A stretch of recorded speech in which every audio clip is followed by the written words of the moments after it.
The icy wind whipped across the open field as Sergeant Maya Chen dragged herself through the tall grass, each movement sending waves of pain through her body. 28 years old, top of her class at the Ranger School, and, according to her record, the most skilled combat medic the unit had ever seen. None of that seemed to matter now as she lay bleeding in the forgotten borderlands of Eastern Europe, listening to her own death being reported over the radio just 50 yards away. Before we jump back in, tell us where you're tuning in from, and if this story touches you, make sure you're subscribed, because tomorrow I've saved something extra special for you. Command, this is Whiskey 6. We've got 3 wounded and 1 KIA. Requesting immediate medevac and extraction. Enemy forces have us pinned down, and we're running low on ammunition. The voice belonged to Lieutenant Scott Donovan, her platoon leader. Copy that, Whiskey 6. Confirmed, KIA? The response crackled through the static. Affirmative. Sergeant Chen took a direct hit. No vital signs. We had to leave her during the retreat. Maya wanted to scream that they were wrong, that she was still alive, but the bullet that had torn through her shoulder had collapsed her lung, making even the shallowest breath a struggle. The second round that grazed her temple had left her unconscious long enough for her team to assume the worst and retreat under heavy fire. Now, as consciousness fully returned, she found herself alone in enemy territory, presumed dead, with night falling fast. The irony wasn't lost on her. The combat medic who had saved countless lives was now fighting for her own, with no one coming to help. The ambush had been perfectly executed. Their convoy had been traveling through what was supposed to be secure territory when the first RPG hit the lead vehicle. What followed was chaos. Automatic weapons fire from 3 directions, the screams of the wounded, and the desperate scramble for cover. Maya had been moving between positions, treating a wounded private when the sniper found her. Now, as she assessed her own injuries with clinical detachment, she realized she had perhaps an hour before blood loss and exposure would make her actual death match the reported one. But Maya Chen had never been one to accept defeat, even when it came from her own commanding officer. With painful determination, she pulled her medical kit closer and began the grim task of treating her own wounds. The bullet in her shoulder would have to stay. Removing it without proper equipment would likely kill her faster than leaving it in. The head wound had mostly clotted, though blood still obscured her vision on the left side. The collapsed lung was the most pressing concern. Using her combat knife, Maya cut a small hole in her compression shirt and felt for the right spot between her ribs. What she was about to do would have been unthinkable in any medical school, but combat medicine wasn't taught in classrooms. With a steady hand that belied her condition, she inserted a hollow needle into her chest cavity, feeling the immediate relief as air escaped and her lung partially reinflated. From her position in the grass, Maya could see her platoon's defensive position about half a mile away, an abandoned farm complex where they had retreated after the ambush. Even through the gathering darkness, she could make out muzzle flashes as sporadic gunfire continued. Her team was still alive, still fighting, but clearly surrounded. The radio on her vest crackled with intermittent transmissions, mostly status reports that painted an increasingly grim picture. The enemy force, which intelligence had completely failed to detect, had cut off their escape route. The requested medevac couldn't approach due to heavy anti-aircraft presence, and ammunition was running critically low. Whiskey 6 to command, we're at less than 20% ammo capacity. Enemy forces are probing our perimeter. Without support, we won't make it through the night. Over. Command to Whiskey 6. Nearest QRF is 90 minutes out. Hold position. Over. Maya knew what that meant. In 90 minutes, the rescue force would likely find nothing but bodies. Her platoon, her family, would be dead, unless someone could change the equation. With painful deliberation, Maya began to take inventory of what she had. Her primary weapon was gone, lost in the initial attack, but she still had her sidearm with 2 magazines, 3 field dressings, a multi-tool, signal flares, night vision monocular, and most importantly, her knowledge of the enemy's position. During the initial moments of the ambush, before taking fire, Maya had spotted the enemy's forward position, a machine gun nest on the ridge overlooking the road. If that position was still active, it would be preventing any escape from the farm complex. And if Maya could somehow neutralize it, she might give her platoon the opening they needed. The pain threatened to overwhelm her as she began crawling through the grass, But Maya pushed it aside with a kind of mental discipline that had carried her through the grueling ranger training when many had said a woman couldn't handle it. The same discipline that had helped her ignore the whispers and jokes when she was assigned to a frontline combat unit. The combat medic, who should stick to bandages, was now their only hope. Captain James Erickson sat behind his desk at Fort Benning, his expression unreadable as he reviewed Maya's personnel file. At 42, Erickson had seen enough combat to respect skill regardless of gender, but the military bureaucracy he navigated daily hadn't caught up with his thinking. "So you're telling me you want to send Sergeant Chen to the 75th in a forward combat role?" He looked up at Colonel Sarah Mitchell, who stood on the other side of his desk with the confident posture of someone used to winning difficult arguments. Preparing and narrating this story took us a lot of time, so if you are enjoying it, subscribe to our channel. It means a lot to us. Now back to the story.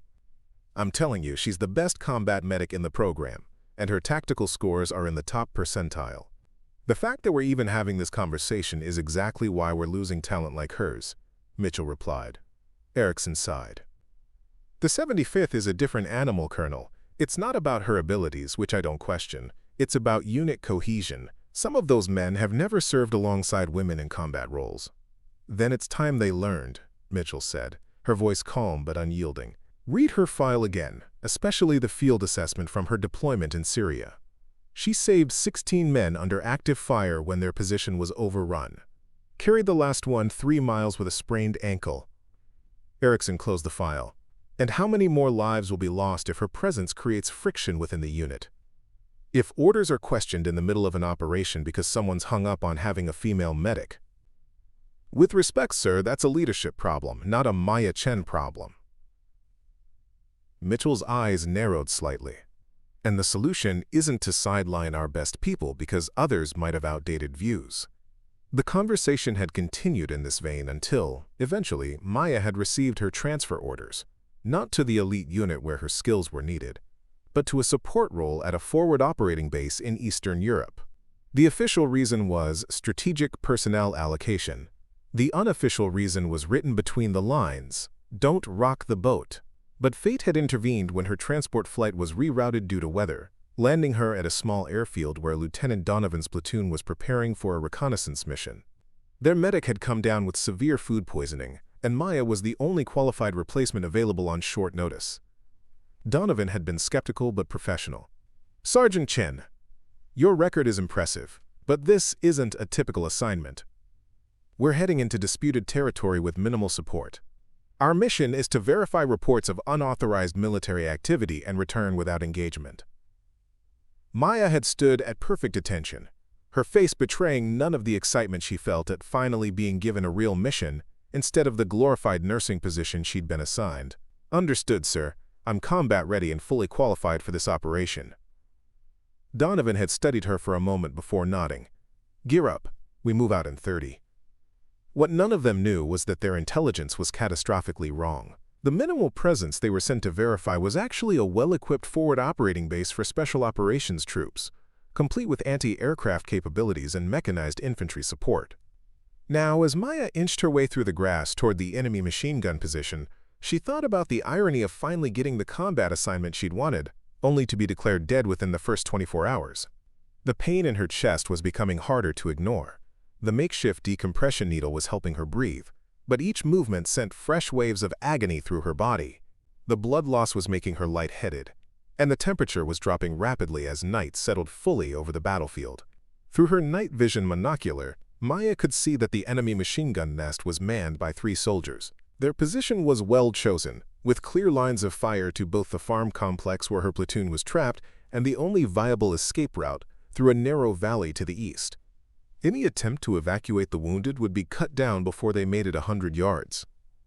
Maya assessed her options with the cold logic of someone who had trained for impossible scenarios. A frontal assault was suicide with just a sidearm. Calling for support wasn't possible without giving away her position. Her only advantage was that everyone, friend and enemy alike, thought she was dead. With painful slowness, Maya circled around to approach the machine gun nest from behind. The enemy soldiers were focused on the farm complex, occasionally firing bursts to keep the Americans pinned down. They weren't expecting anyone to approach from their rear, especially not a supposedly dead combat medic with a partially collapsed lung. The first soldier never knew what hit him. Maya's combat knife slid between his ribs with surgical precision, her hand clamped over his mouth to muffle any sound.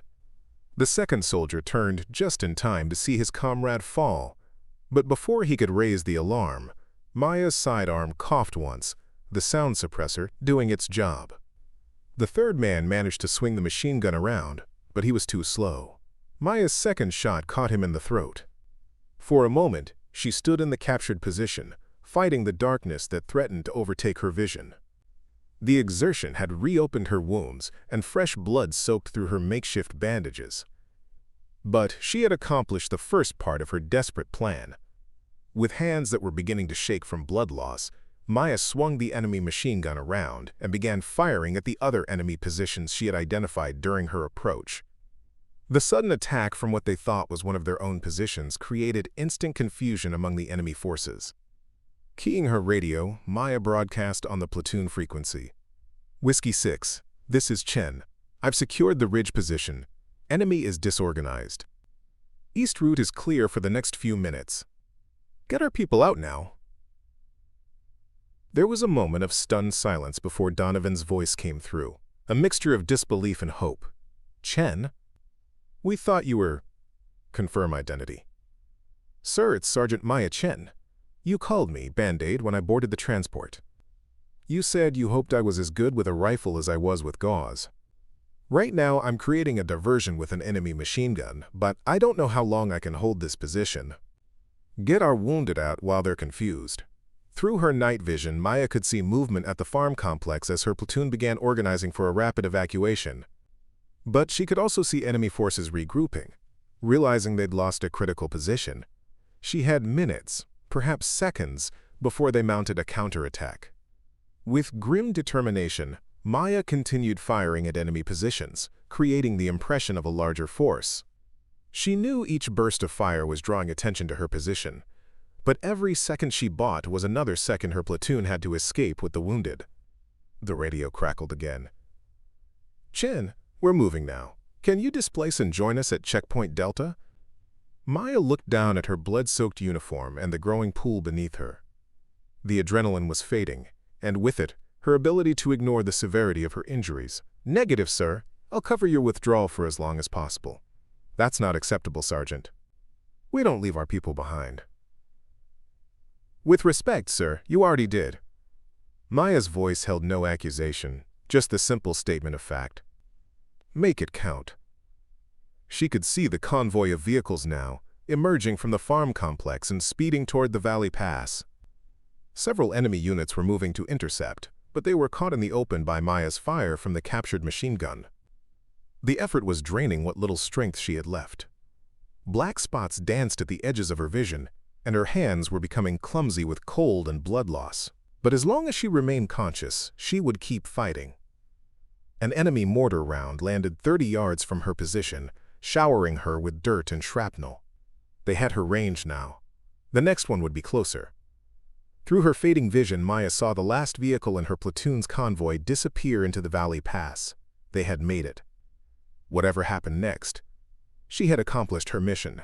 As enemy fire began to concentrate on her position, Maya thought about all the barriers she had broken through to get here. The skepticism during training, the resistance to her placement in combat roles, the constant need to prove herself. How ironic that her final vindication would come when she was already presumed dead.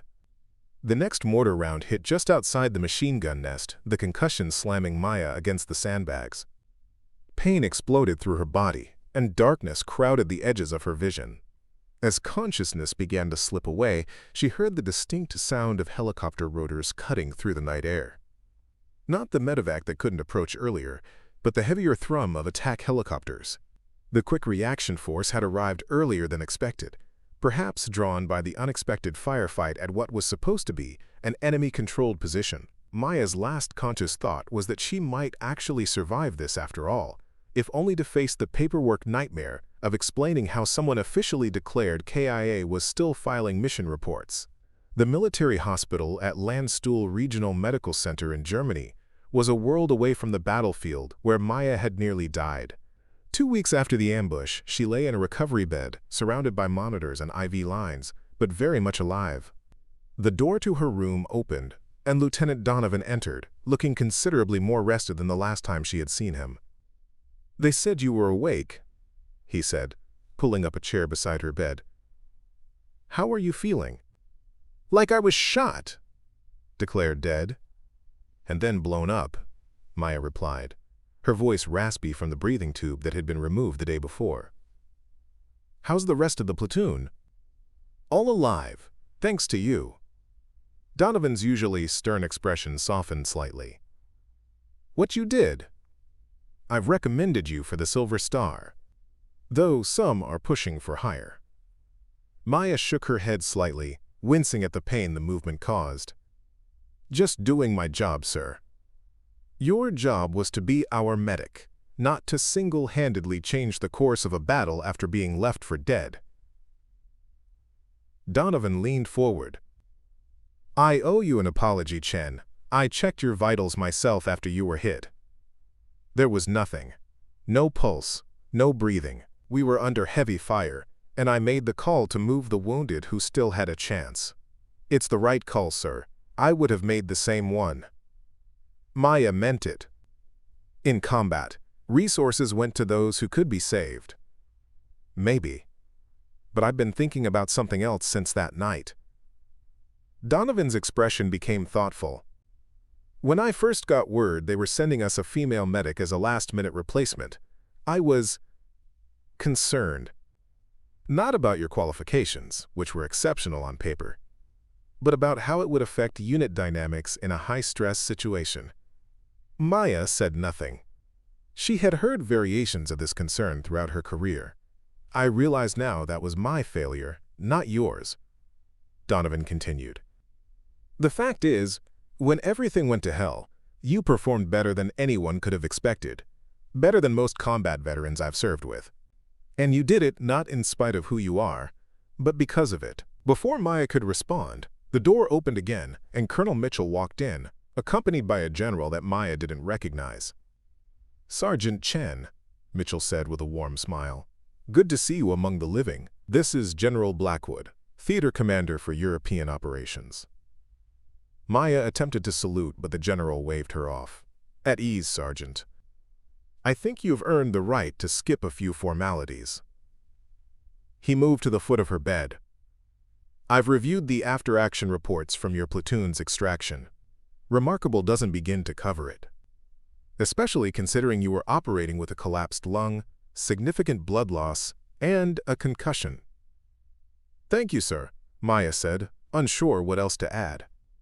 "What's more remarkable is that none of this would have happened if certain personnel decisions had been made differently." Blackwood's gaze moved to Colonel Mitchell. "Colonel Mitchell here has been advocating for your placement in advanced combat roles for some time.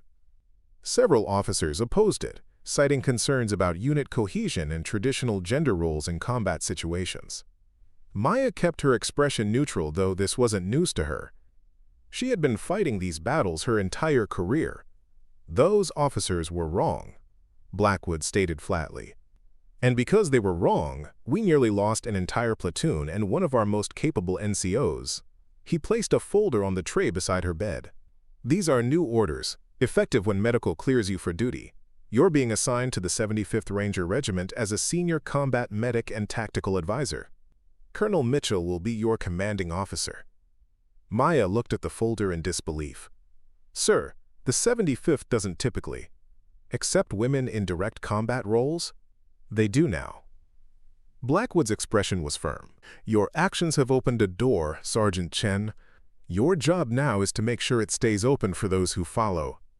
After Blackwood and Donovan had left, Colonel Mitchell remained behind, taking the seat beside Maya's bed. "I told you 2 years ago that you were going to change things," Mitchell said. "Though I admit, dying and coming back to life to save your platoon wasn't exactly what I had in mind." Maya managed a small smile. "Permission to speak freely, ma'am?" "Always." "Is this real, or is this the kind of promise that disappears once the headlines fade?" Mitchell's expression became serious. "It's real. Blackwood has put his full weight behind it. and the Secretary of Defense is personally interested in your case. But it won't be easy. There will be resistance, resentment, and people looking for any excuse to prove this was a mistake. So, business as usual, Maya said dryly. Mitchell laughed. Pretty much, but this time, you've got something you didn't have before. What's that? A legend. Mitchell stood up. They declared you KIA, and then you rose from the tall grass and saved an entire platoon. That's not the kind of story that gets forgotten or swept under the rug. It's the kind that changes perceptions and opens minds. As Mitchell left, Maya looked out the window at the German countryside, so peaceful and far removed from the battlefield where she had nearly died. She thought about the long road that had brought her here, the resistance she had faced, the barriers she had overcome, and the assumptions she had shattered. They had declared her dead, written her off as another casualty in a war with too many. But Maya Chen had refused to accept that assessment. She had risen, fought back, and in doing so changed not just her own fate, but potentially the fates of countless others who would follow in her path. The machine gun nest that had been meant to kill her platoon had become the means of their salvation. And Maya's presumed death had become the beginning of a new chapter, not just for her, but for every woman who dreamed of serving in roles previously denied to them. As she drifted back to sleep, Maya thought about what Colonel Mitchell had said. A legend. She didn't feel like a legend. She felt like a soldier who had done her job under impossible circumstances. But if her story could help break down the barriers that had nearly prevented her from being in that battlefield in the first place, then perhaps that was a kind of legacy worth embracing. 6 months after the ambush that nearly claimed her life, Maya Chen stood at the edge of the training grounds at Fort Benning, watching as 30 Rangers in training navigated the brutal obstacle course. Her new role as tactical advisor to the 75th Ranger Regiment had raised eyebrows and inspired whispers, but Maya had learned long ago to let her actions speak louder than the gossip that followed her. The scars from her injuries had healed into pale lines across her shoulder and chest, visible reminders of how close she had come to death. The psychological scars were less visible but equally present. Nightmares of lying in the tall grass, listening to her own death being reported. The memory of blood pooling beneath her as she fought to save her platoon. These were the wounds that no medical treatment could fully heal. "Impressive group," said a voice beside her. Colonel Mitchell approached, clipboard in hand, her eyes tracking the performance of the trainees with clinical precision. "They're strong," Maya agreed, "but they're making the same mistake most units make, operating as individuals rather than a cohesive unit." Mitchell nodded. "Which is why you're here. The after-action reports from your platoon's extraction were unanimous. Your tactical awareness under extreme duress was exceptional. These Rangers need that perspective." Maya watched as one trainee stumbled, fatigue evident in his movements. His teammates pushed ahead, focused on their own performance rather than supporting their struggling comrade.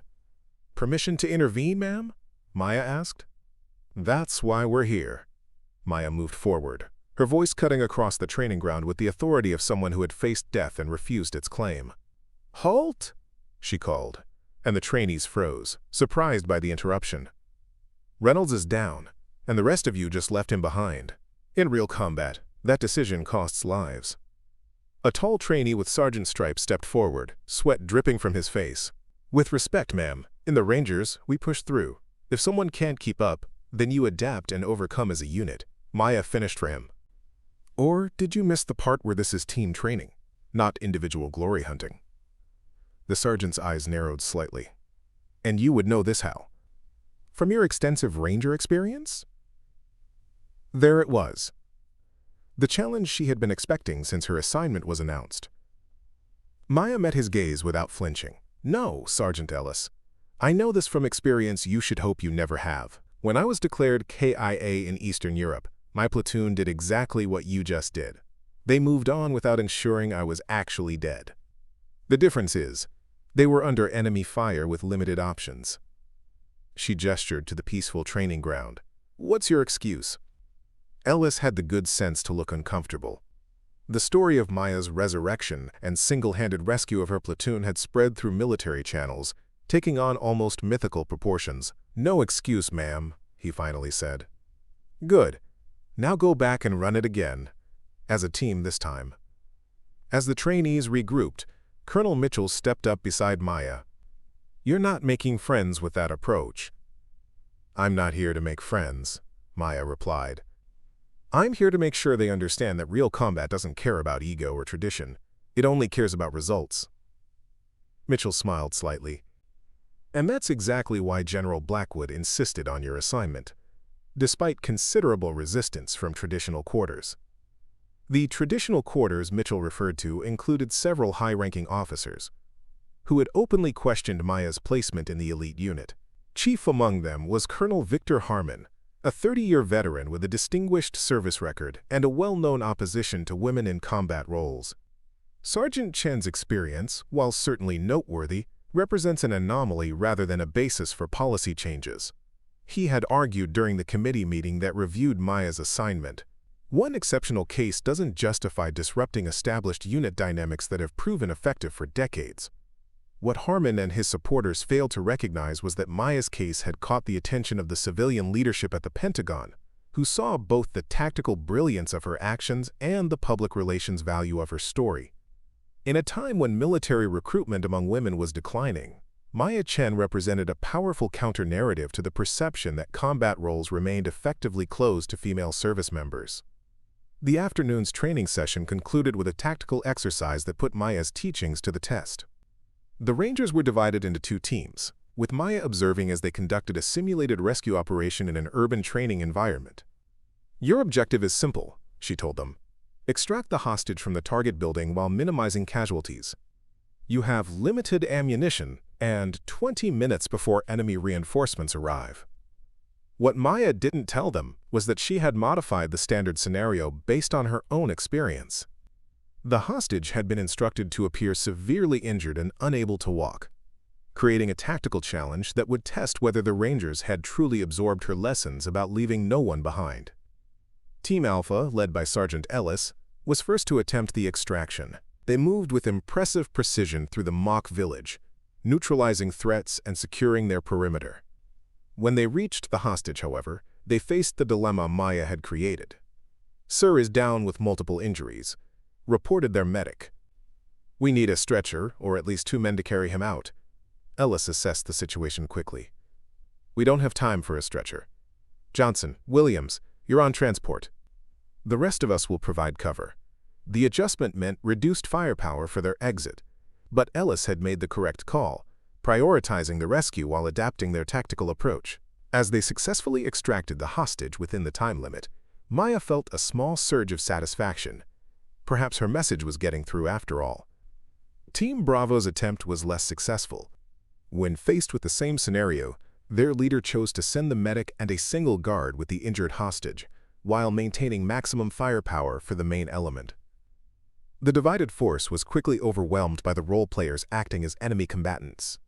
"You split your team and lost both elements," Maya said during the debriefing. "In attempting to maintain combat effectiveness, you created 2 weaker units rather than 1 adaptive one." The team leader, a lieutenant with 3 years of service, looked frustrated. "The tactical manual recommends maintaining fire superiority in hostile extractions. The manual also assumes you're not dealing with a casualty who can't move under their own power," Maya countered. "This is exactly the kind of situation where doctrine meets reality, and reality wins every time." As the trainees filed out, Maya noticed Ellis lingering behind. He approached her with the direct manner common to senior NCOs. "Permission to speak freely, ma'am?" Maya nodded. "Your scenario was designed to force us to choose between tactical doctrine and leaving someone behind. That's not a fair test." "Fair?" Maya repeated, a hint of edge entering her voice. "Let me tell you about fair, Sergeant. Fair is when everyone on the battlefield plays by the same rules. Fair is when the enemy waits for you to be at full strength before attacking. Fair is when bullet wounds hurt everyone equally regardless of gender." She stepped closer. "Nothing about combat is fair, which is why adaptability matters more than any tactical manual ever written." Ellis was quiet for a moment, absorbing her words. "The stories about what happened to you in Eastern Europe, how much of that is true?" Maya held his gaze. "All of it. I was shot, declared dead, and left behind because that was the right call in that situation. I then had to save my own life and create an opportunity for my platoon to escape an overwhelming enemy force." Every decision I made violated some aspect of tactical doctrine, and every one of those violations saved lives. Including your own. Eventually, Maya acknowledged. Though that wasn't my primary objective at the time, Ellis nodded slowly. I think I understand now why they sent you here despite the controversy. Do you? Maya asked. You're not here to teach us tactics. You're here to teach us to think beyond tactics. For the first time that day, Maya smiled. There might be hope for you yet, Sergeant. Later that evening, Maya sat in her small office, reviewing the day's training reports. A knock at the door interrupted her concentration. Enter, she called. The door opened to reveal Lieutenant Donovan, her former platoon leader. He looked different in his Class A uniform, the visible tension of combat replaced by the more subtle stress of administrative duty. Lieutenant, Maya said, rising to greet him. I didn't know you were on base.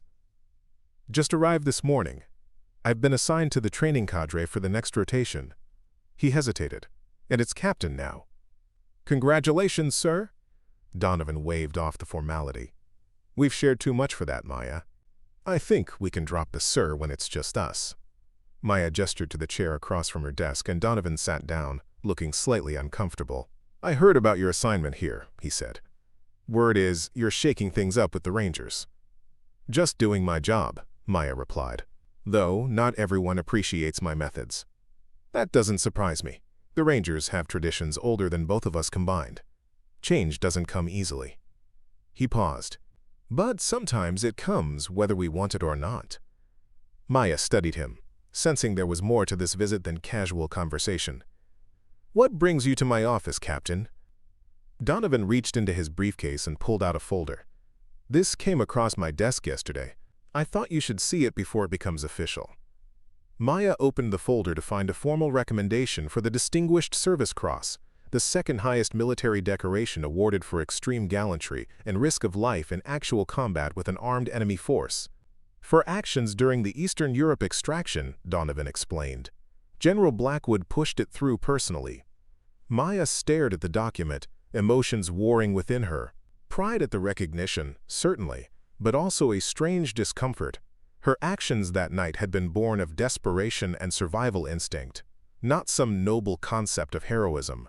I don't know if I deserve this, she said quietly. That's exactly why you do, Donovan replied. Every decorated soldier I've ever met has said the same thing. The ones who think they deserve medals usually haven't done anything worthy of receiving them. He leaned forward. But that's not the only reason I'm here. The publicity around this award, combined with your new role here, it's creating waves, Maya. Big ones. Let me guess. Colonel Harmon and his traditionalist friends are unhappy. That's putting it mildly. There's a movement to frame your case as an exceptional circumstance rather than a precedent for wider policy changes. They're arguing that while your actions were heroic, they don't justify systemic shifts in combat role assignments. Maya closed the folder.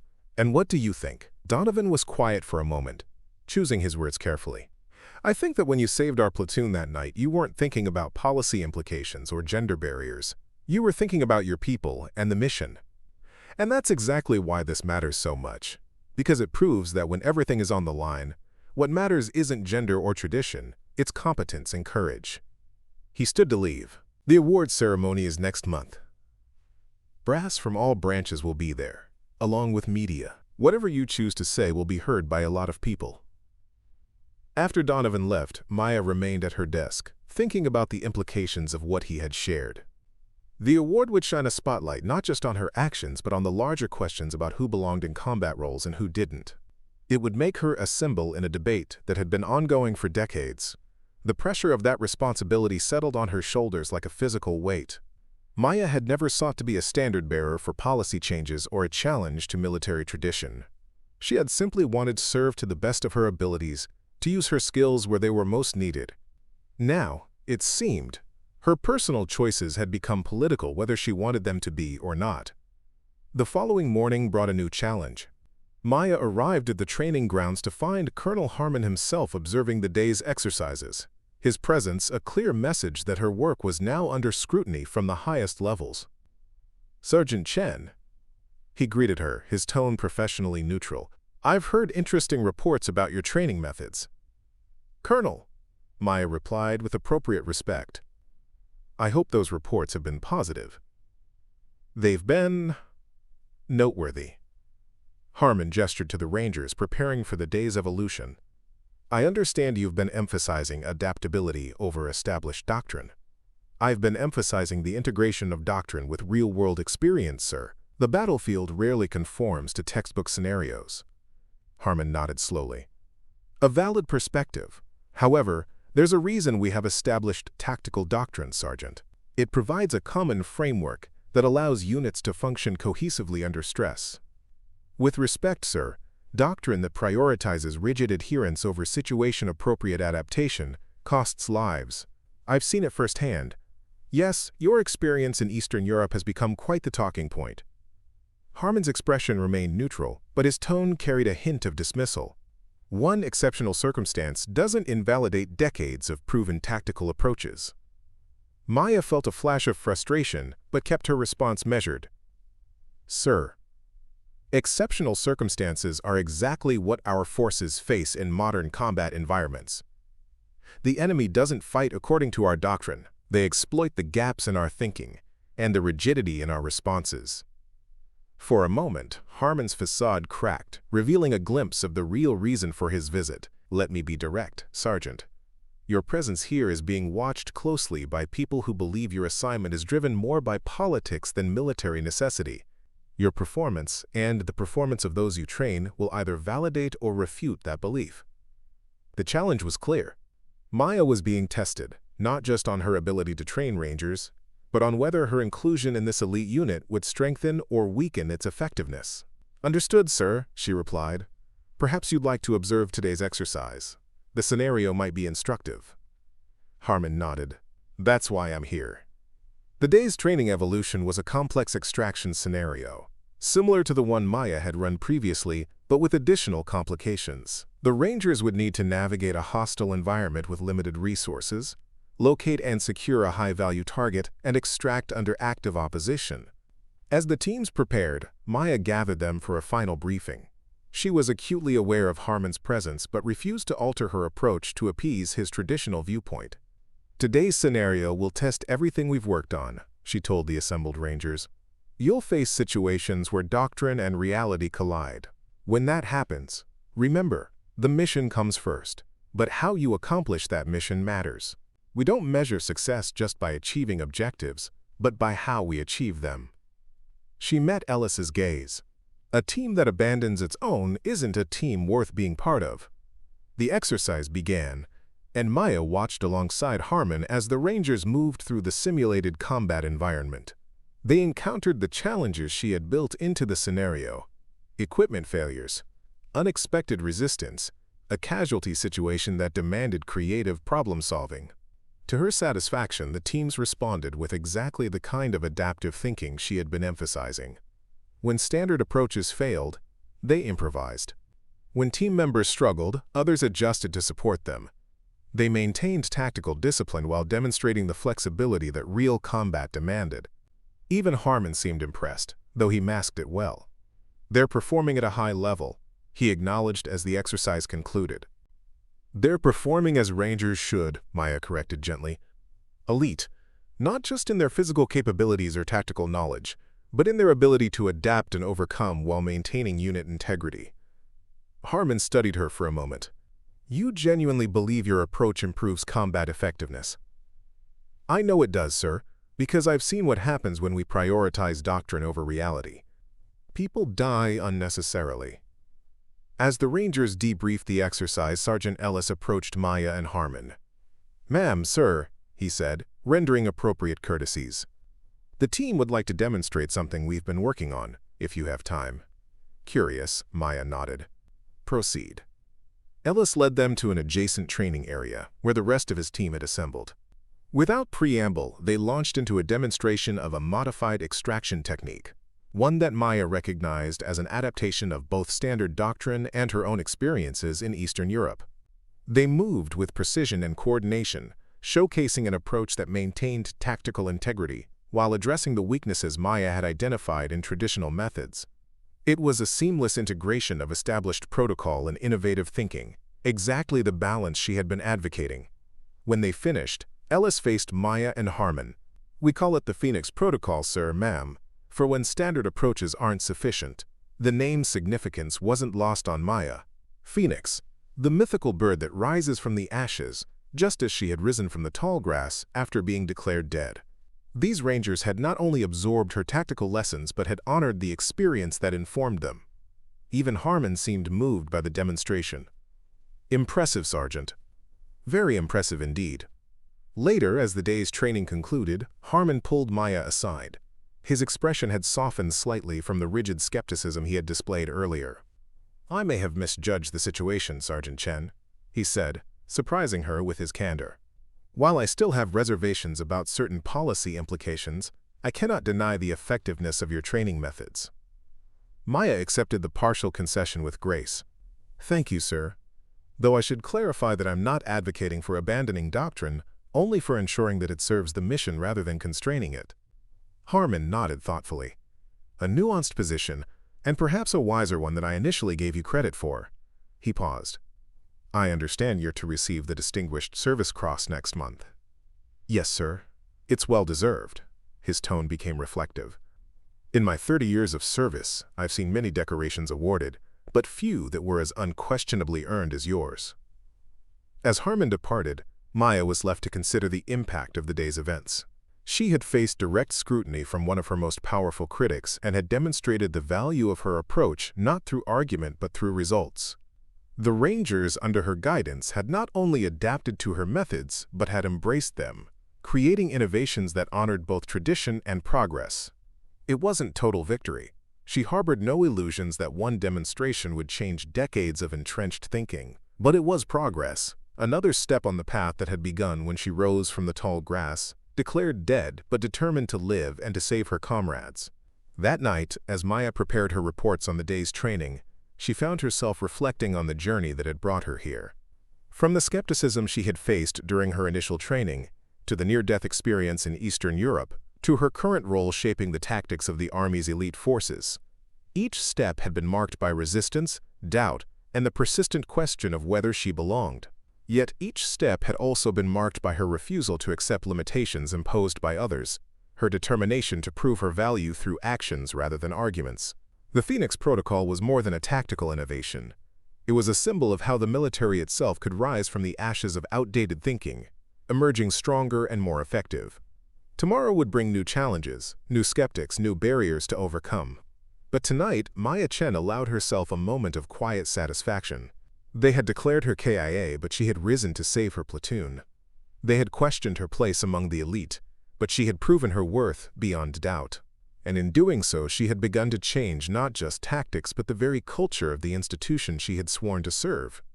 The Pentagon's Grand Ceremonial Hall buzzed with a mixture of dress uniforms and formal civilian attire as military leadership and government officials gathered for the award ceremony. Maya stood in a small antechamber, adjusting her uniform one final time before the proceedings began.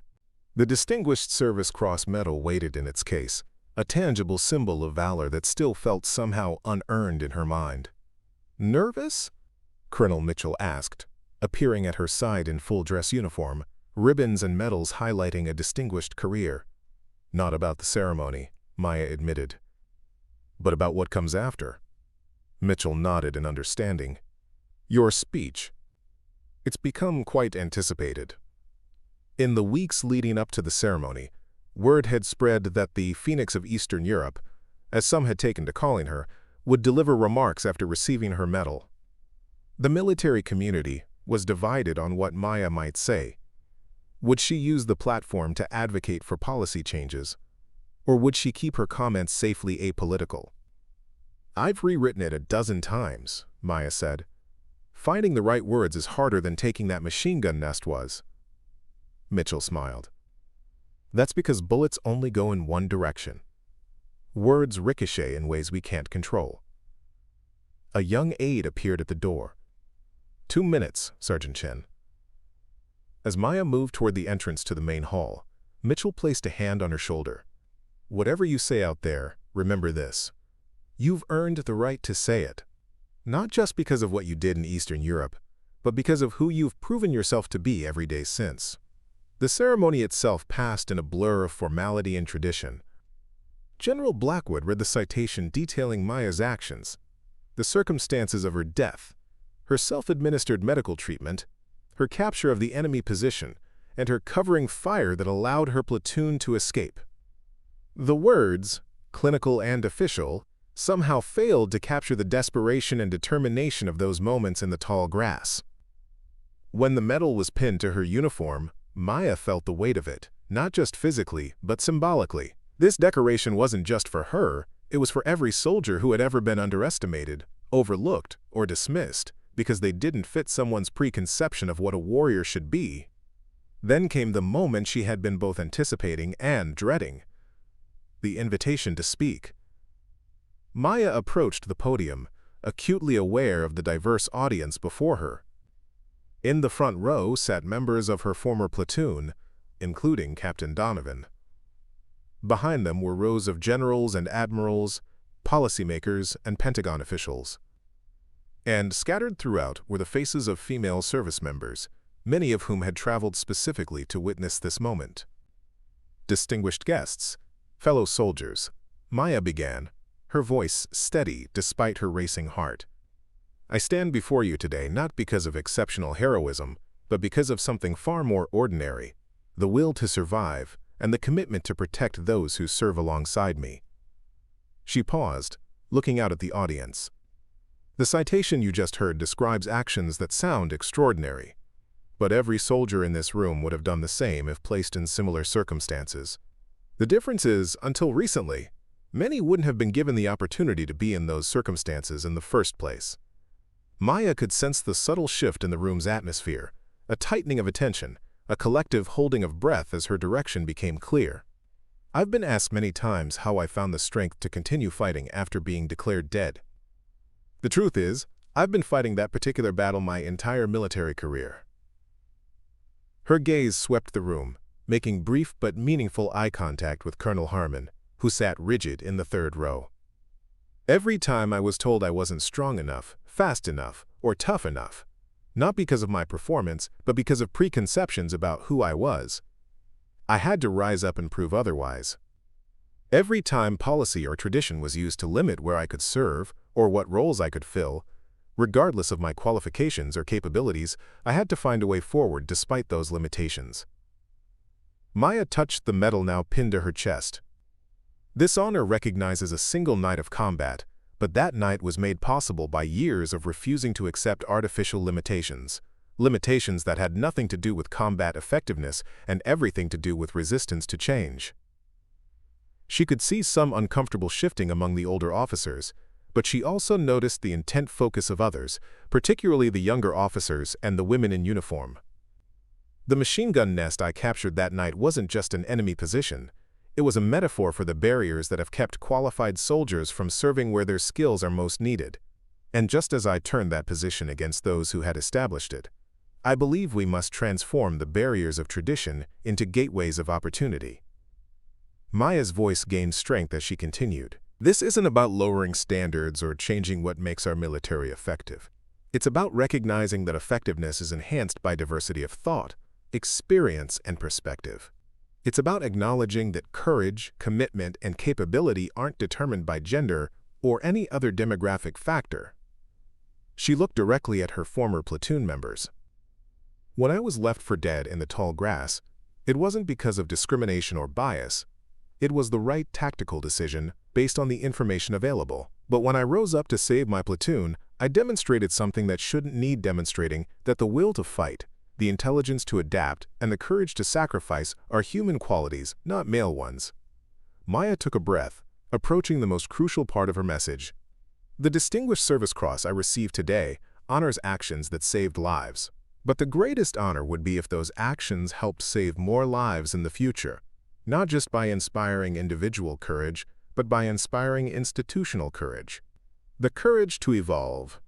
The courage to recognize talent wherever it exists. The courage to put mission effectiveness above comfortable tradition. She could see General Blackwood nodding slightly while others remained stone-faced.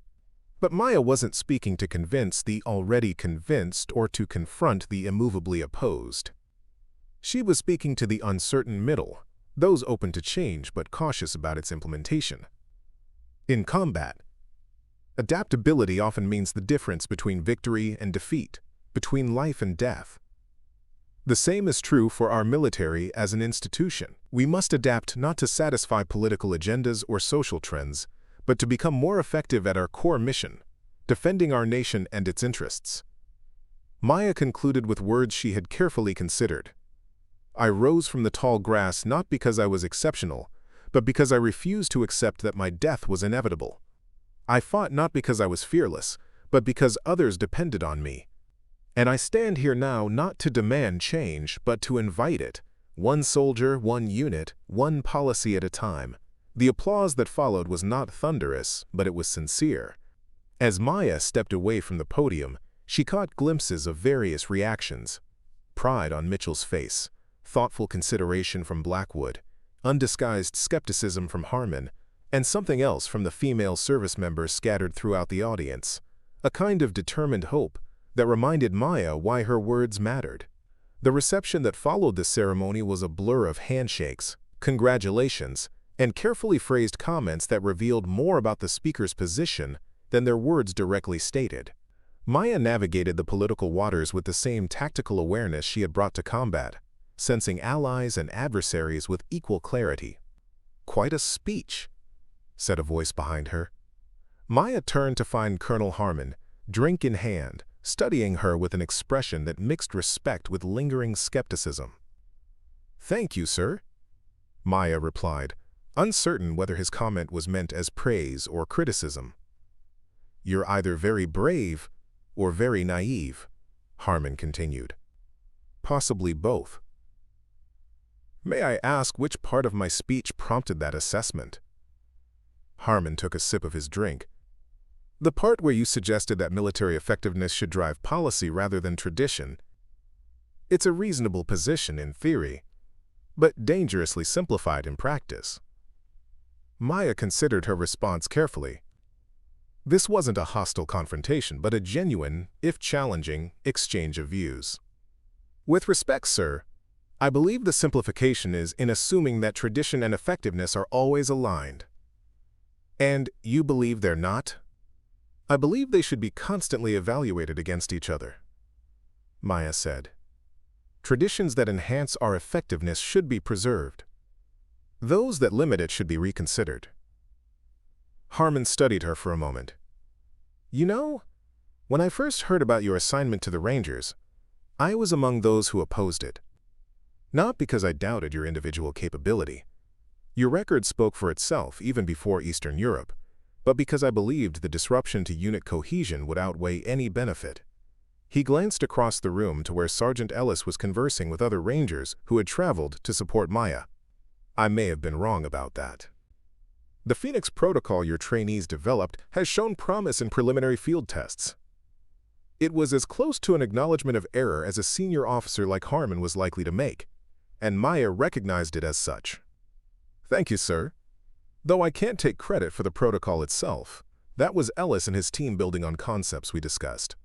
And that's precisely the point, isn't it?" Harmon mused. "True effectiveness comes not from imposing change from above, but from creating conditions where innovation can emerge organically from within." He finished his drink. "A perspective worth considering, Sergeant, even for old warhorses like me." As Harmon moved away, Maya felt a tap on her shoulder. She turned to find a young female lieutenant nervously shifting her weight from one foot to the other. "Sergeant Chen, I'm Lieutenant Wilkins. I just wanted to say." She hesitated, seeming to search for the right words. "Your speech meant a lot. To all of us." She gestured subtly to a small group of female officers watching from across the room. Maya saw in Wilkins's eyes the same determination and uncertainty she had felt early in her own career. The desire to serve fully matched with the awareness of obstacles still to be overcome. "What's your specialization, Lieutenant?" Maya asked. "Combat engineering, ma'am. I've been trying to get assigned to a forward deployment, but—" She didn't need to finish the sentence. Maya understood the unspoken reality that despite policy changes on paper, practical barriers remained. "Who's your commanding officer?" "Colonel Barrett, 3rd Engineers." Maya nodded. I know Barrett. Served with him in Syria before he got his oak leaves. Good officer. Open to reason when presented with facts. She took out a small notebook, wrote something down, and handed the page to Wilkins. This is my direct contact.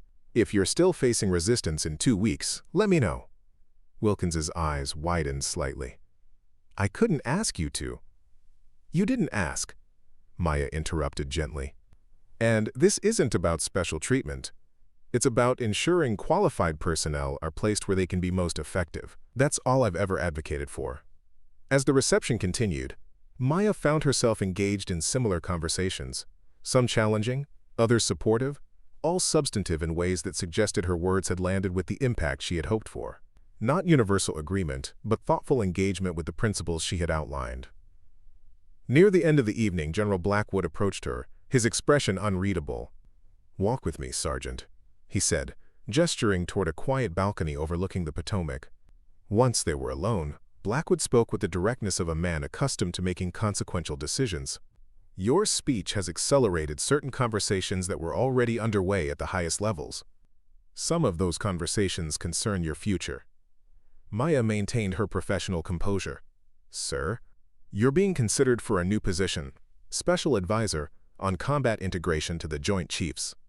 It would mean a promotion to Warrant Officer and relocation to the Pentagon.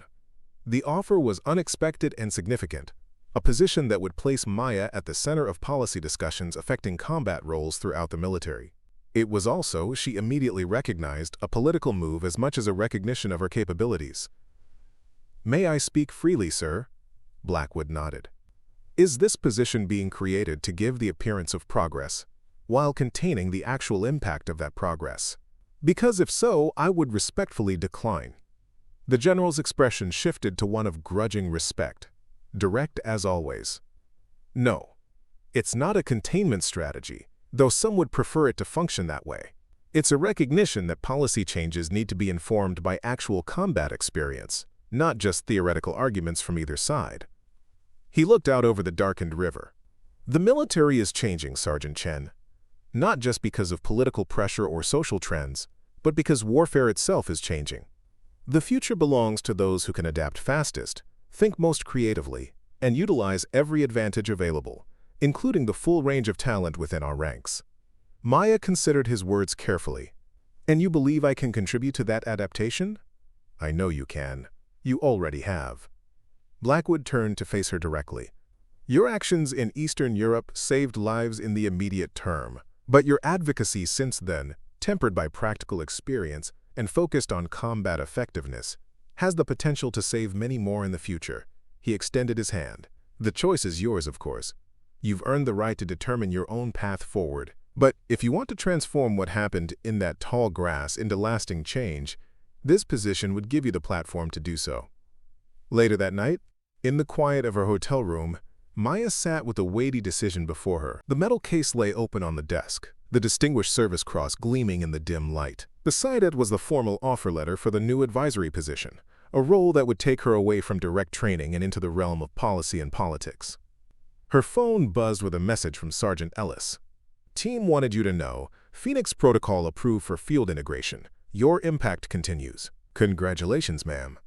The message brought a smile to Maya's face but also crystallized the choice before her. She could continue making incremental change through direct training and example, influencing dozens or perhaps hundreds of soldiers directly. Or she could accept this new role and potentially influence policies affecting thousands. A knock at her door interrupted her thoughts. Opening it, she was surprised to find Captain Donovan. Sorry for the late visit, he said. Mind if I come in? I could use your advice. Maya gestured him inside, curious about what brought her former commander to her door at this hour. Donovan paced the small room briefly before speaking. I've been offered command of a new Joint Special Operations Task Force. Multi-branch, multi-specialty, focused on rapid response in contested environments. Congratulations, Maya said. That's a significant opportunity. It is, Donovan agreed. But there's a catch.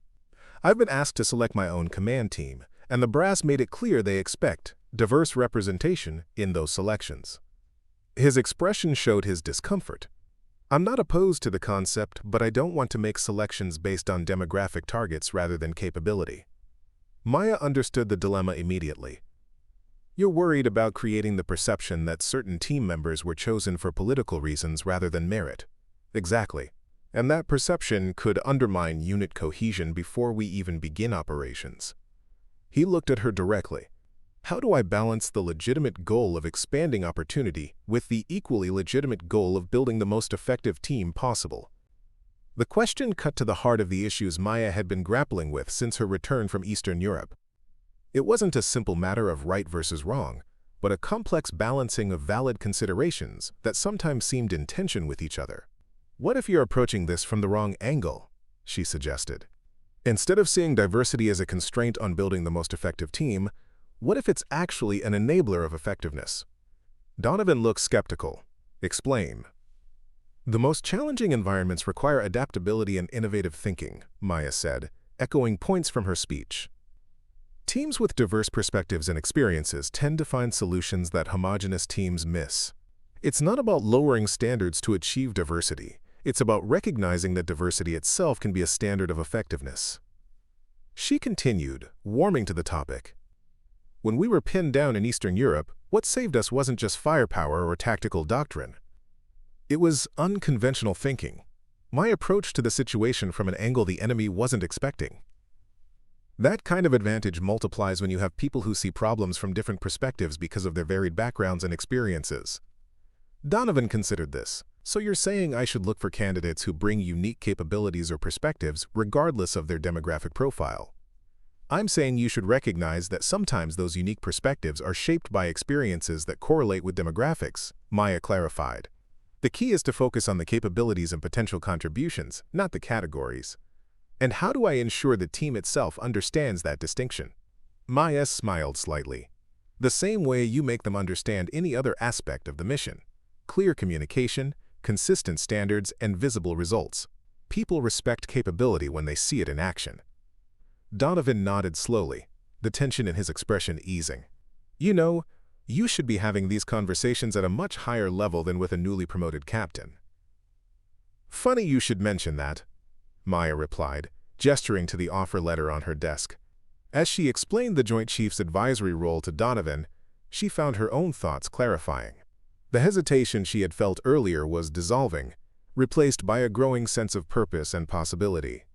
Donovan listened thoughtfully.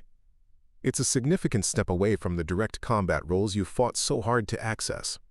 It is, Maya acknowledged, but maybe that's the next evolution of the fight. Not just proving that I belong in combat, but ensuring that everyone with the capability and commitment has the opportunity to serve where they can make the greatest contribution. After Donovan left, Maya stood at the window of her hotel room, looking out at the Washington Monument illuminated against the night sky. The monument stood as a testament to both tradition and progress, honoring the past while providing a beacon for the future. Perhaps that was her role now, to bridge the gap between military traditions worth preserving and changes necessary for future effectiveness. To transform her personal triumph of rising from the tall grass into an institutional capability to rise above outdated limitations. The decision crystallized with unexpected clarity. Maya returned to the desk and picked up her phone, sending a message to General Blackwood. I accept the position. When do we begin? The response came almost immediately. We already have. Your speech today was the opening move. Report to my office Monday, 0800. The real work starts now. Maya closed the metal case, her fingers lingering briefly on the emblem that recognized her past actions. But her thoughts were already turning to the future, to the policies she would help shape, the barriers she would help dismantle, and the opportunities she would help create. They had declared her KIA, and she had risen from the tall grass to save her platoon. Now she would rise again, this time to help save the institution itself from the limitations of its own traditions. Not by rejecting those traditions entirely, but by helping them evolve to meet the challenges of a changing world. The medal would remain in its case, a reminder of what was possible when determination overcame despair. But the true honor would be in ensuring that others would never have to overcome the same barriers she had faced, that talent would be recognized and utilized wherever it was found, without regard to preconceptions or prejudice. As she prepared for bed, Maya reflected on the long journey that had brought her to this point, from the young recruit facing skepticism about her capabilities, to the sergeant declared dead in foreign soil, to the decorated hero now poised to influence policy at the highest levels. Each step had been marked by resistance, but each resistance had been met with resilience. The path forward would not be easy. There would be setbacks and opposition, progress and retreat. But Maya Chen had already died once and refused to accept it. Whatever challenges lay ahead couldn't possibly be more daunting than rising from the tall grass with a collapsed lung and a head wound, determined to save her comrades against impossible odds. She was ready for whatever came next. More importantly, she was determined to ensure that the military itself was ready for the future, more adaptive, more inclusive of talent, and more effective because of it. They had declared her KIA, but she had risen to fight another day. And in doing so, she had begun to change not just her own story, but the stories of countless others who would follow the path she was helping to clear. 5 years had passed since Maya Chen accepted the position as Special Advisor on Combat Integration. The Pentagon corridors that had once felt foreign and intimidating now seemed as familiar as the training grounds at Fort Benning. At 33, Warrant Officer Chen had become a fixture in policy discussions, her practical experience and straightforward approach earning her respect even from those who initially resisted her appointment. Today, however, was different. As Maya prepared for the Joint Chiefs meeting, she felt the same flutter of anticipation that had accompanied her first major briefings. This presentation represented the culmination of 5 years' work, not just her own, but the collective efforts of dozens of specialists, researchers, and combat veterans who had contributed to what was now called the Phoenix Integration Initiative. "Ready for the lion's den?" asked Commander Layla Harper, Maya's deputy and closest ally in navigating Pentagon politics. At 40, Harper brought naval experience and policy expertise that complemented Maya's Army background and combat focus. "As ready as I'll ever be," Maya replied, gathering her materials. 5 years of data, 3 major combat deployments using the integrated model, and performance metrics that speak for themselves. "If that's not enough to convince them, nothing will be." Harper nodded, her expression serious. "Just remember, they've had 5 years to get used to you as an advisor. This proposal moves beyond advice to structural change. That's a different level of commitment." Maya understood the subtext. During her tenure, she had established herself as a respected voice, while carefully avoiding being labeled as an activist or ideologue. She had focused relentlessly on combat effectiveness, gathering data and building evidence rather than making emotional appeals or political arguments. That approach had earned her credibility with military leadership that might otherwise have dismissed her as pushing a social agenda. The Phoenix Integration Initiative represented the next step, moving from isolated examples and pilot programs to systemic implementation. It wasn't just about opening combat roles to women. It was about fundamentally restructuring how combat units were formed, trained, and deployed to maximize effectiveness regardless of demographic factors. As they walked toward the briefing room, Maya spotted a familiar face. Colonel Victor Harmon, now approaching retirement age but still influential within certain circles of military leadership. Their relationship had evolved from initial antagonism to a complex mutual respect, though they still disagreed on fundamental issues. "Warrant Officer Chen," he greeted her, falling into step beside them. "Today's the big day." "It is, sir," Maya acknowledged. "Will you be in the briefing?" "Wouldn't miss it." Harmon's expression was unreadable. 5 years is a long time to build a case. "I'm curious to see if you've managed to answer the questions I raised when this all began." Maya met his gaze directly. "I believe the data speaks for itself, Colonel, but I'm always open to constructive critique." Harmon nodded slightly. "That's why you've lasted in this building, Chen. You've never confused disagreement with disrespect." He paused before the entrance to the briefing room. "Whatever happens in there, you've already changed things. More than most can say after a full career." With that unexpected acknowledgement, he entered the room ahead of them. "Was that a vote of confidence or a consolation prize?" Harper muttered. "With Harmon? Probably both," Maya replied. The briefing room was filled with military's highest-ranking officers, service chiefs, vice chiefs, and key staff members, whose collective decisions shaped military policy and operations. General Blackwood, now chairman of the Joint Chiefs, nodded to Maya as she took her position at the podium. "Ladies and gentlemen," Blackwood began, We're here to receive the final assessment and recommendations from the Combat Integration Advisory Team, led by Warrant Officer Maya Chen.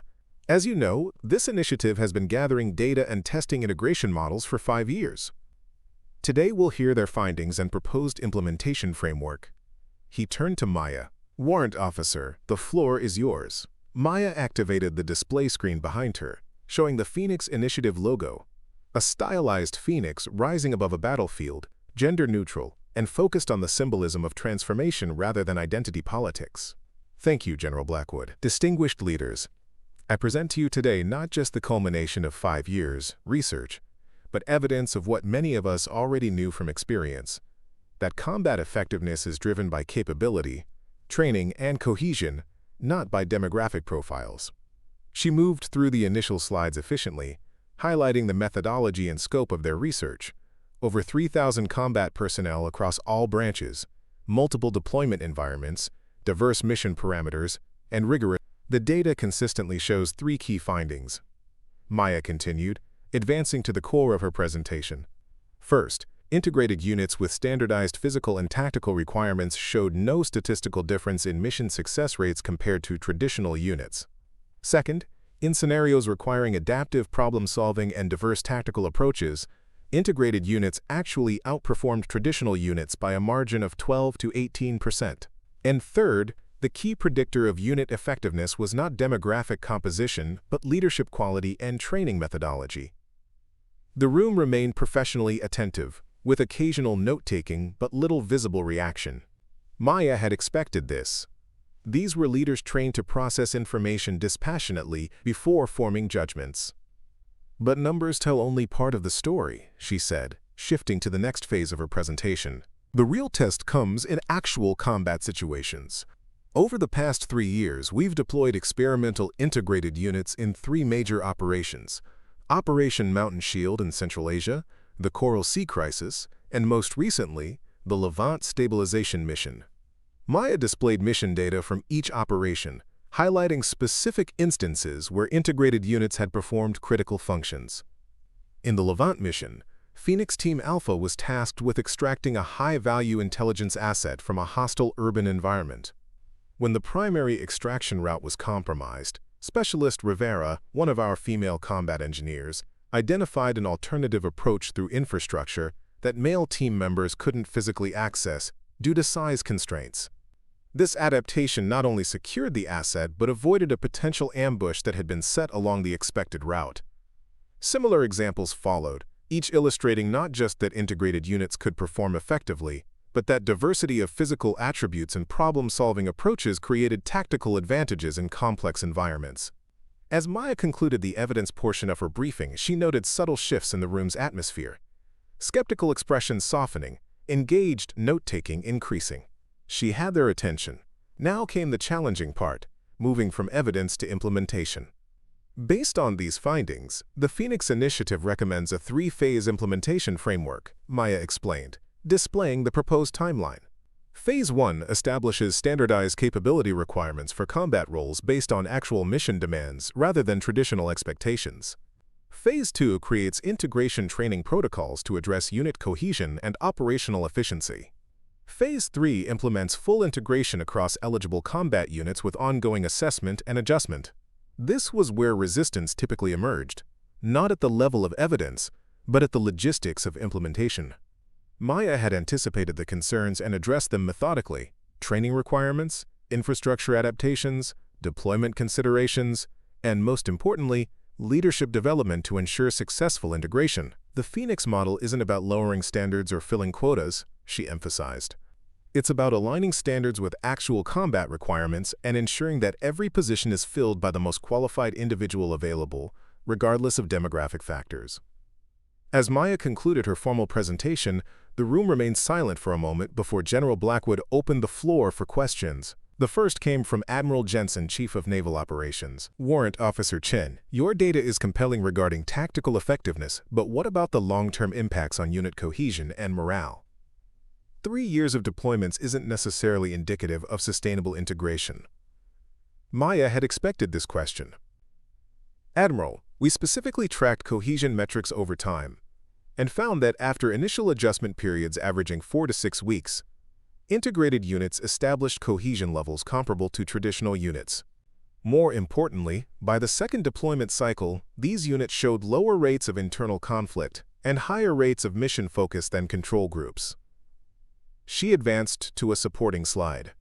This appears to be because the integration process itself selects for adaptability and professionalism on both sides.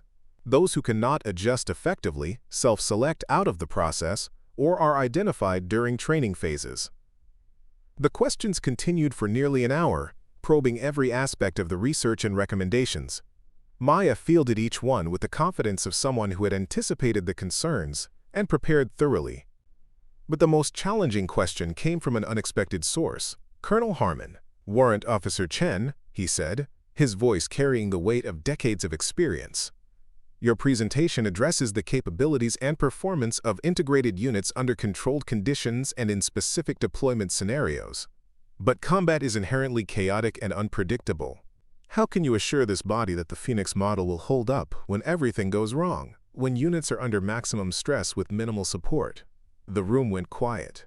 It was the fundamental question that had always lingered beneath the surface of these discussions, not whether integration could work under ideal or even typical conditions, but whether it would hold in the most extreme circumstances where lives hung in the balance. Maya took a breath, then set aside her prepared materials. This question couldn't be answered with slides and statistics. "Colonel Harmon, I can't offer mathematical certainty about how any unit will perform when everything goes wrong. No one can. But I can speak to the fundamental principle that has guided this initiative from the beginning." She paused, gathering her thoughts. "When I was lying in the tall grass in Eastern Europe, declared dead and bleeding from multiple wounds, I wasn't thinking about gender integration or policy implications. I was focused on a single imperative: completing the mission and saving my people. That clarity of purpose isn't unique to me or to any demographic group.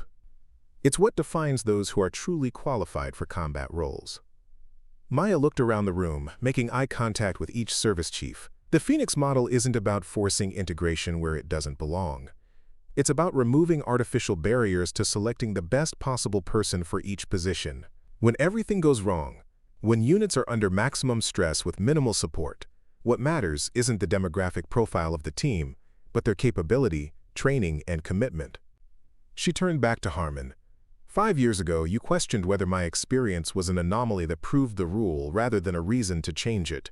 Today, I present to you evidence that it wasn't an anomaly at all, just a visible example of potential that has always existed but rarely been allowed to demonstrate itself." Harmon held her gaze for a long moment, then nodded once.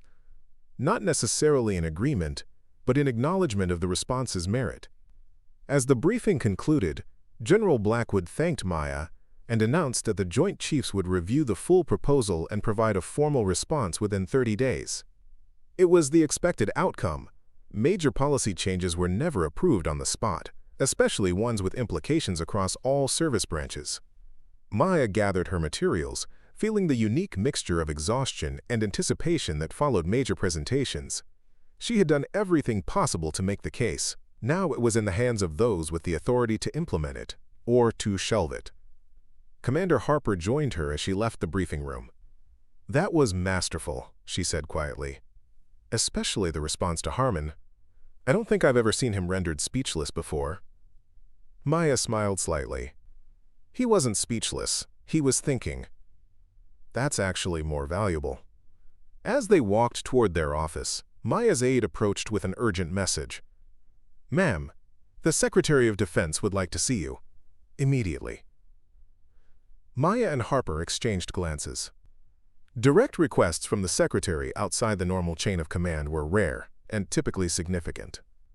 "Looks like the 30-day wait might be shorter than expected," Harper murmured. 20 minutes later, Maya found herself in the Secretary's private office, a space she had visited only twice before during her tenure at the Pentagon. Warrant Officer Chen. Secretary Lowell greeted her, gesturing to a chair across from his desk. That was quite a presentation. Thorough, evidence-based, and pragmatic in its recommendations. "Thank you, Mr. Secretary." Lowell studied her for a moment. "You know, when your appointment was first proposed 5 years ago, There was significant resistance at multiple levels. Many saw it as a political gesture rather than a substantive position. Maya maintained her professional composure. "I was aware of the concerns, sir.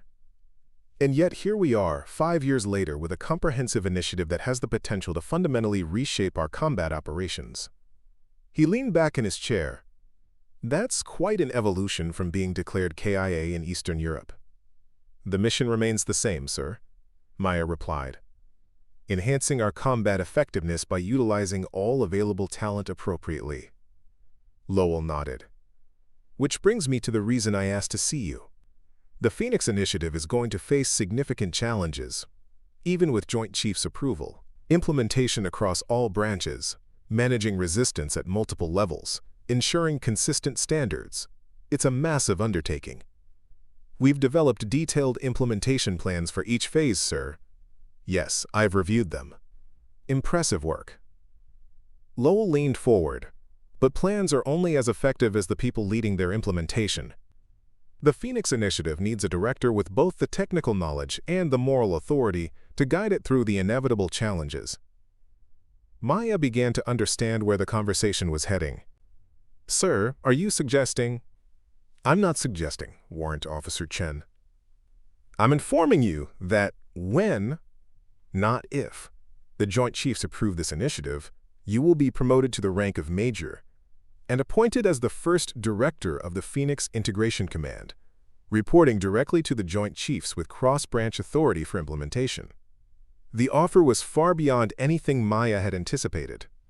Cross-branch authority was rarely granted, especially to someone of her relatively junior rank.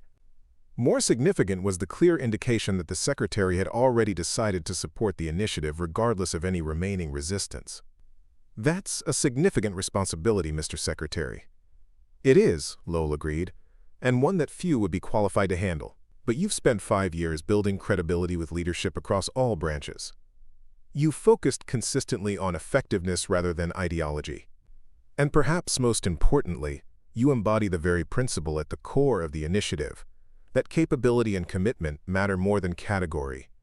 He stood, indicating the meeting was concluding. "The formal announcement will come after the Joint Chiefs, official approval. In the meantime, begin preparing for the transition. The real work is just beginning." As Maya left the Secretary's office, her mind raced with the implications of this unexpected development. The promotion and appointment were significant, but the clear path to implementation was the true victory. Not for her personally, but for the principles she had been advocating since rising from the tall grass in Eastern Europe. Commander Harper was waiting anxiously outside Maya's office. "Well, what did the Secretary want?" Maya hesitated, still processing the conversation herself. "It seems our initiative has more support than we realized." The Secretary indicated that approval is essentially assured, and she paused, still adjusting to the news herself. "I'm being promoted to Major and appointed as Director of the Phoenix Integration Command." Harper's eyes widened. "That's extraordinary. Cross-branch authority?" "Apparently so." "This changes everything," Harper said, her voice dropping to ensure privacy in the busy hallway. "With that level of support and authority, we can actually implement the full model, not just a watered-down version." Maya nodded, but her expression remained thoughtful rather than triumphant. "It's a beginning, not an end. The hardest work is still ahead, transforming policy into practice, addressing resistance on the ground, and ensuring that the standards remain focused on actual combat requirements rather than becoming politicized in either direction." As they entered Maya's office, she found an unexpected visitor waiting: Lieutenant Wilkins, the young combat engineer she had met at her award ceremony 5 years earlier. Except Wilkins wasn't a lieutenant anymore. The captain's bars on her uniform reflected her own career progression. "Captain Wilkins." Maya greeted her with genuine pleasure.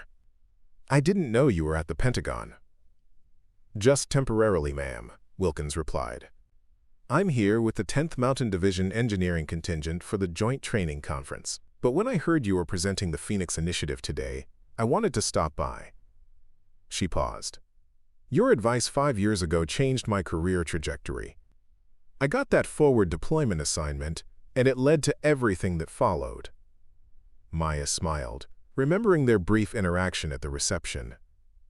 "I'm glad it worked out. How was the deployment?" "Challenging, illuminating, occasionally terrifying." Wilkins laughed softly. "But I proved myself, which is all I ever wanted. The opportunity to demonstrate my capabilities rather than having them assumed based on preconceptions. And that's exactly what the Phoenix Initiative is designed to standardize," Commander Harper interjected. "Creating systems where capability can be demonstrated and utilized appropriately, regardless of demographic factors." Wilkins nodded. "That's why I wanted to see you today. There are dozens of officers like me now. Men and women who've benefited from the preliminary integration programs you've championed. We're organizing a professional development network to support implementation of whatever comes from today's presentation." This was unexpected and encouraging news. Maya had focused so intensely on the policy aspects that she hadn't fully appreciated the organic support network developing among those directly affected by the changes. "That kind of ground-level support will be essential," Maya said. "Policy changes from above mean nothing without implementation from within." Quote, "Exactly," Wilkins agreed. "And we wanted you to know that when the time comes, there's a cadre of officers ready to help make it work, not as a social experiment, but as a combat effectiveness initiative." After Wilkins departed, Maya stood at her office window, looking out at the Pentagon courtyard, where military personnel from all branches moved with purpose through their daily routines. Somewhere in that complex ecosystem of tradition and innovation, policy and practice, the future of the Phoenix Initiative would be determined. "What are you thinking?" Harper asked, recognizing Maya's reflective mood. "I'm thinking about how far we've come and how far we still have to go," Maya replied. 5 years ago, I was fighting for basic recognition of the principle that combat effectiveness should drive policy rather than tradition. Now we're discussing implementation models and cross-branch authority." She turned from the window. "But I'm also thinking about the responsibility that comes with success. If this works, when this works, it will change career paths and deployment realities for thousands of service members. We have to get it right, not just for the principle, but for the people whose lives will be directly affected." Harper nodded. "That's why the Secretary selected you. Most people in your position would be celebrating the victory. You're already focused on the responsibility." The following weeks were a blur of preparation and planning. As word spread throughout the Pentagon about the likely approval of the Phoenix Initiative, Maya found herself at the center of both support and concern. Senior officers sought private meetings to discuss implementation challenges. Unit commanders requested clarification on how the changes would affect their operations. And through it all, Maya maintained her focus on the core principle: enhancing combat effectiveness by ensuring the right person was in the right position regardless of demographic factors. 30 days after the presentation, exactly as promised, the Joint Chiefs released their formal response. The Phoenix Initiative was approved for full implementation, with only minor modifications to the proposed timeline and assessment metrics. The Secretary's announcement of Maya's promotion and appointment as director followed immediately, signaling the administration's full commitment to the initiative. The formal ceremony establishing the Phoenix Integration Command took place in the Pentagon's central courtyard, symbolizing the cross-branch nature of the initiative. Representatives from all service branches stood in formation as Maya received her major's oak leaves and her commission as the first director. As she stepped to the podium to address the assembled personnel and media, Maya thought about the long journey that had brought her to this moment, from the tall grass of Eastern Europe to the center of military policymaking. Each step had been marked by challenges and resistance, but also by growing support from those who recognized that tradition and progress need not be in conflict when the mission remained constant, building the most effective fighting force possible. Today marks not an ending, but a beginning, Maya told the audience. The Phoenix Initiative isn't about changing who we are as a military, but about becoming more fully what we have always claimed to be, a meritocracy where capability and commitment determine opportunity and advancement. She looked out at the diverse faces before her, men and women from all branches, all backgrounds, all specializations, united by their commitment to national defense. 5 years ago, I rose from the tall grass after being declared KIA, determined to save my platoon from an overwhelming enemy force. That experience taught me that when everything is at stake, what matters isn't who you are, but what you can do. The Phoenix Initiative simply extends that principle to how we build and deploy our combat forces. Maya concluded with words that reflected both her personal journey and the institutional transformation she had helped to initiate. They declared me KIA, but I refused to accept that assessment. I rose and fought not just for my own survival, but for those who depended on me. Today, we rise as an institution, not rejecting our traditions, but elevating them to meet the challenges of a changing world. Not lowering our standards, but ensuring they reflect the actual requirements of the mission. Not divided by differences, but united by the shared commitment to defend our nation with all the talent at our disposal. As the ceremony concluded and Maya stepped down from the podium, General Blackwood approached her with an extended hand. "Congratulations, Major Chen. You've accomplished something remarkable here." "Thank you, sir. But the real work is just beginning." Blackwood smiled slightly. "Always focused on the next mission. That's why you've succeeded where others failed."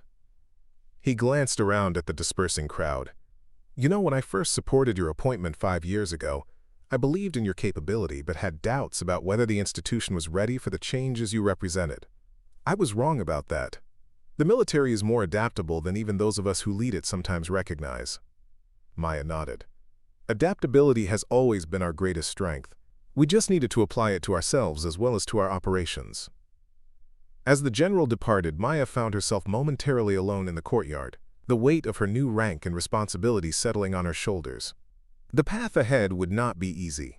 Implementation would face resistance, setbacks, and the inevitable friction of institutional change. But as she looked up at the flag flying above the Pentagon, Maya felt a sense of certainty that had nothing to do with rank or authority. The principles she had been fighting for since rising from the tall grass were finally being encoded into policy and practice. The opportunity she had nearly died to create for herself would now be available to thousands of others, not as an exception or an experiment, but as standard operating procedure. They had declared her KIA, but she had risen to save her platoon. And in doing so, she had begun a transformation that would ensure the military could draw on all available talent to face the challenges of a changing world, not as a political statement or social experiment, but as a commitment to the enduring principle that had always defined the finest military traditions. That capability, courage, and commitment know no demographic boundaries. The Phoenix had risen, not just as a symbol, but as a promise of what was possible when potential was recognized and utilized regardless of preconceptions or prejudice. And Maya Chen, once declared dead in the tall grass of Eastern Europe, had risen to ensure that promise would be kept. Up next, you've got 2 more standout stories right on your screen. If this one hit the mark, you won't want to pass these up. Just click and check them out. And don't forget to subscribe and turn on the notification bell so you don't miss any upload from us.